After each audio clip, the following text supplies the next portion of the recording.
Ahora, la conversación. Entrevistamos a Luis Alberto Romero, que es uno de los historiadores más prestigiosos de la Argentina, pero además yo creo que es en este momento uno de los intelectuales más prestigiosos y que está pero muy activo con la actualidad. Yo creo desde el momento en que se empezó a plantear una batalla cultural en la Facultad de Filosofía y Letras, en cuyo origen uno puede encontrar muchas de las cuestiones que tienen que ver con esta defensa del relato y las cuestiones que estamos viendo en la política cotidiana. Buenas noches, Luis Alberto. ¿Coincidís conmigo que ya esa batalla en Filosofía y Letras era para preparar este campo de unanimidad? Mira, no se me había ocurrido, pero ahora que lo decís me parece muy atinado, ¿no?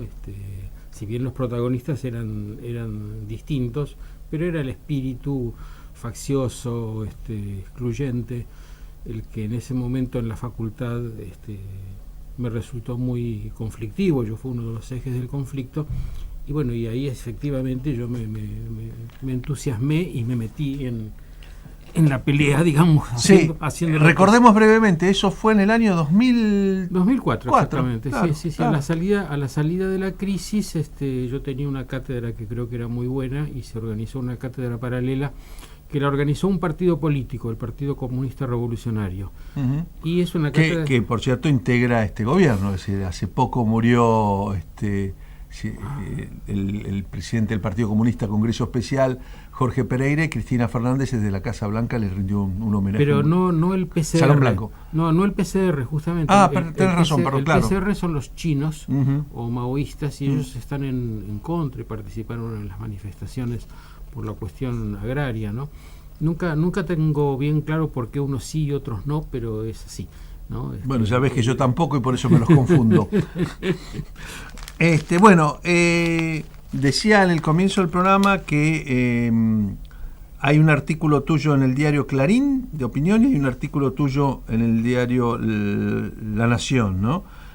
Por un lado me acordaba, y además los dos artículos son diferentes, tocan aspectos diferentes, ¿no? Te estás pareciendo a Sarmiento, que llegaba a publicar 16 artículos en un solo día sobre distintas cuestiones.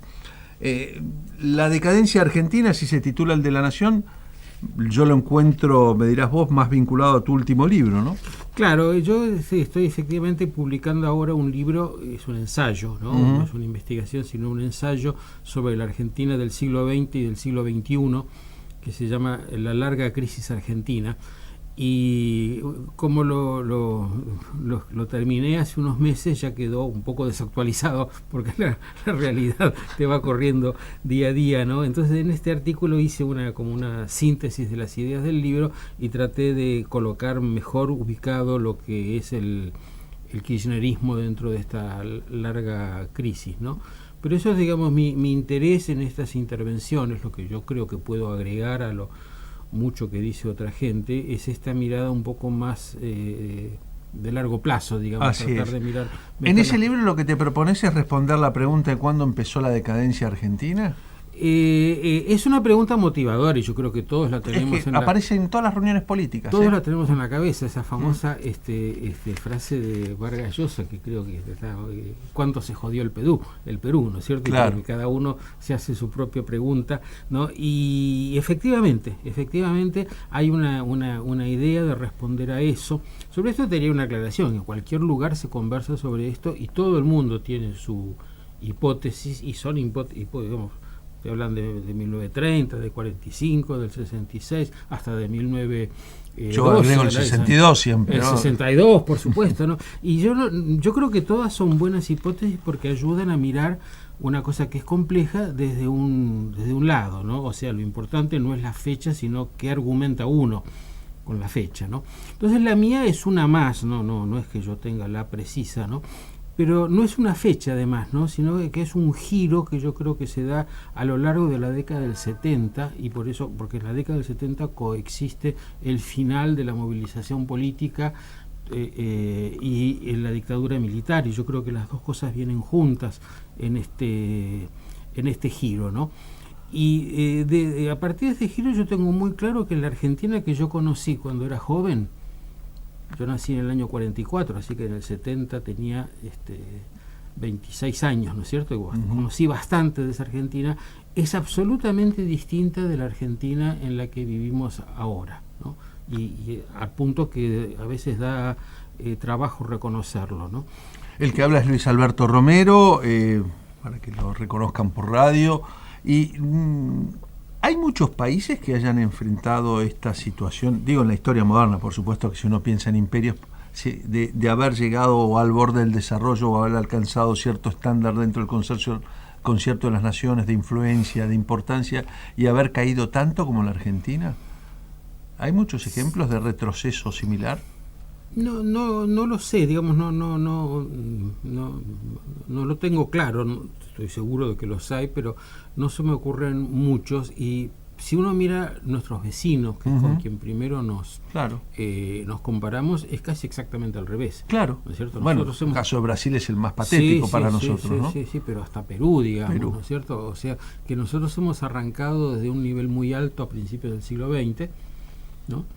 Y mientras que los otros estaban en un nivel muy, muy bajo, y ahora los caminos se han cruzado, ¿no? Para ponerte un ejemplo, ¿no? La Argentina siempre se caracterizó por tener eso que se llamaba una sociedad de clase media, ¿no? Que yo no lo entiendo en el sentido de que haya una clase en el medio, sino en el sentido de que la sociedad era continua y se podía ascender y nadie estaba... Aspiracional, sobre todo. Aspiracional y móvil e integrada, ¿no? Mientras que en Brasil, que todavía estaba saliendo de la esclavitud, en Chile, donde existe la diferencia de clases mucho más y en todos asentada. los países latinoamericanos es una diferencia de clase que hasta es estamental o hasta étnica, ¿no es cierto? ¿No? Bueno, y ahora eso lo estamos teniendo en la Argentina, es decir, estamos teniendo un mundo de la pobreza que está al margen, ¿no?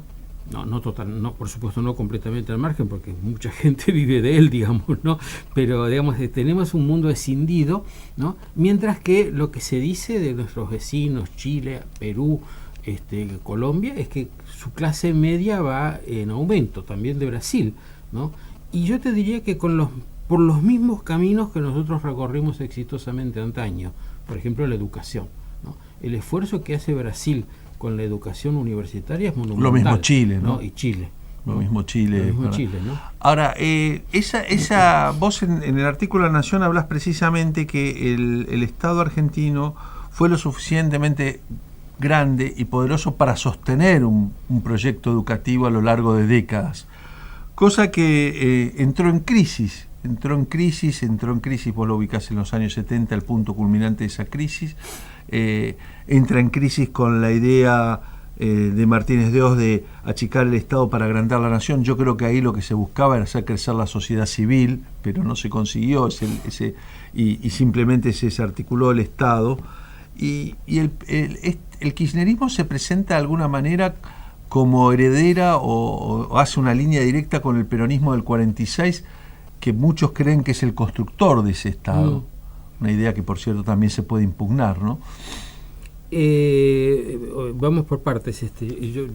Vos has puesto el punto justo, porque en mi mirada de antes y de ahora, digamos, el punto central es el Estado. Yo te diría que hace 20 años te hablaba de democracia y de república, y ahora me preocupa mucho más el tema del Estado, ¿no? Claro. No es que esté desconectado, pero me parece que ahí se mira la capacidad que tiene una sociedad para construir, ¿no? El Estado es el instrumento con el que la sociedad construye cosas, ¿no?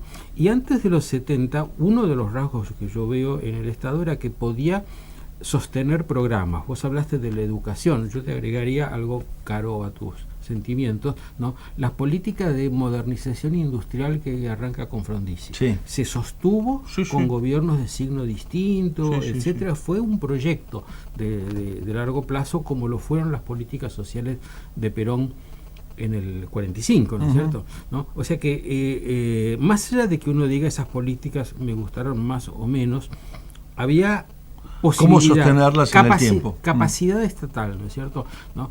¿Qué es lo que yo creo que ha desaparecido de una manera vertiginosa desde el 76 hasta ahora, por distintas razones y sobre todo con distintos argumentos, porque digamos las justificaciones a veces son casi las contrarias, ¿no? Pero lo que uno mira... estamos lejos de hacer lo que hace el kirchnerismo, que es ubicar un solo gobierno y una sola...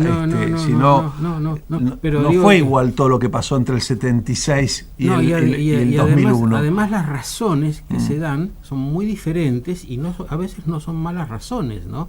Pero el resultado fue mal. Resultado es parecido, ¿no es cierto? O sea, lo que Menem hizo con la política de privatizaciones se parece bastante a la liquidación del INDEC por parte de este gobierno, ¿no es cierto? Que es eliminar resortes con los cuales el Estado puede hacer políticas. Bueno, me parece que lo que cruza la línea de estas cuestiones, y está tratado también en el otro artículo, ahora tenemos que hacer una pausa, es la idea de la emergencia, ¿no? Que siempre estamos actuando sobre emergencia, entonces cosas que son provisorias terminan siendo eternas en la Argentina. Luis Alberto Romero, te pido un minuto de paciencia, presentamos los auspicios del programa y ya seguimos conversando.